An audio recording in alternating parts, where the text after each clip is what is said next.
Hi everyone, I'm Mindy Eggen and welcome to my channel. In today's video, I am going to show you a layering stencil that is super great for mass producing cards. Now, my cards in particular today are going to be this snowflake theme thank you card, but there are other designs in this type of stencil. Now, these are the Create in Quad stencils from Tailored Expressions. Now, these are not a brand new product, but I don't think I've used them before. I have quite a few in my stash that I've kind of been collecting. So I'm really excited to use these today for some last minute thank you cards that I want to give to some teachers. And also, I want to quickly point out that if you're watching this video in current time, there is a farewell sale going on over at Tailored Expressions where they're clearing out some inventory or reducing inventory. And there are some great deals, including some Create and Quad stencil designs there as well. And that sale ends December 31st, 2022. Now, this is a look at the Create and Quads layering stencil for the snowflakes. It is a large stencil, so this is for an 8.5 by 11 sheet of paper. On the back, you can see there are some examples there. What it's going to do is create 4 different card front panels all at once, which is really great if you want to whip out a bunch of cards. So I have 2 sets of cards that I'm going to do today. Now, the stencils have it labeled down in the bottom corner if it's stencil 1, 2, 3, or 4. I'm starting with stencil 1, and I'm placing this over a sheet of 8.5 by 11 white cardstock, and I'm just holding that down to my work surface using some tape. So the first layer I'm going to use is Cherry Pop ink from Tailored Expressions, and I'm going to use my blending brushes to apply the ink. My color inspiration for this first one is actually coming right off of that packaging. I thought it was really pretty and bold, so I'm going to try and replicate that. Now, one thing I do want to point out is I did not trim my cardstock down. On this stencil, there are some kind of guidelines on there so that you could layer a piece or trim a piece of cardstock down and line it up with those guidelines. I did not, so you can see I have some white edges there. I'm going to trim mine down smaller than an A2 size panel, so I am fine with that, but I did want to point it out.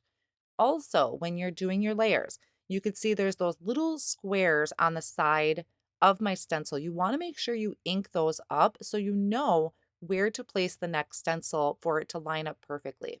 Now, this second layer I'm doing is with Poblano Pepper. Really, really pretty color. And now my next color I'm going to come in with is a Tropical Punch. It's a brand new color to me. I actually just recently got it and was really excited to try it out. So this is the third layer of the stencil. Now I was pretty heavy-handed, so there's kind of not that much of a difference between that and that Poblano Pepper, but I still love it. I think it's a really neat color combination. And now my fourth layer of the stencil, I'm going to use this silver glitter gel. I bought this right when it came out from Tailored Expressions, so this is like maybe a year or two ago. I had never used it, thought it was a great time to dig it out. So I'm scooping some out of the container with my palette knife, and I'm going over this final layer of the stencil with that silver glitter gel.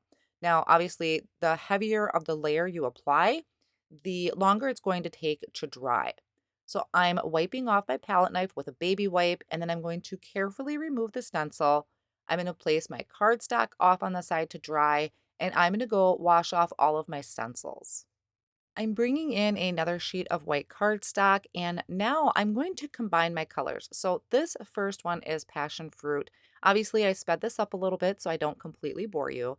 But what I'm doing is I'm applying this ink in these sections. So there's going to be 4 card panels that we are going to cut out, and I'm adding some of that passion fruit ink to only half of each panel. Now, before I remove that stencil, this is still stencil 1. I'm bringing in Tropical Punch, and I'm going to finish off each panel with that color blending into the passion fruit. This is one of my favorite things to do, and this is such a beautiful color combination. So after I finish adding that color, I'll remove this first stencil, and then I can repeat these steps throughout the rest of the stencils. So this is stencil 2, starting in with that passion fruit for each one, and then I'll follow it all up with that tropical punch. Now, there are, like I said earlier, lots of other designs. There's like a birthday one, there's some flowers. I think there's a graduation one. And if you hop over and check out the farewell sale that's going on right now, you're going to see two other designs in there. So these are really neat. I really like these because I still need to come up with, or I did need to come up with, some thank you cards for the teachers. My son works with a lot of aides, a lot of teachers, and they have been so supportive this year, especially with all of the problems that we had transitioning into middle school. So they definitely need a huge thank you. And it just goes to show how versatile snowflakes can be. I can still use this stencil for a couple more months. I'm in Wisconsin, so snowflakes are going to be around for a little while. Now, once again, on that fourth layer of the stencil, I really liked how that silver glitter gel looked on my first one.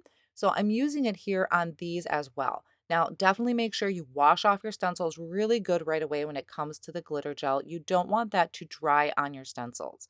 So after I kind of smoothed that out, wiped off the excess, I can set this off on the side to dry.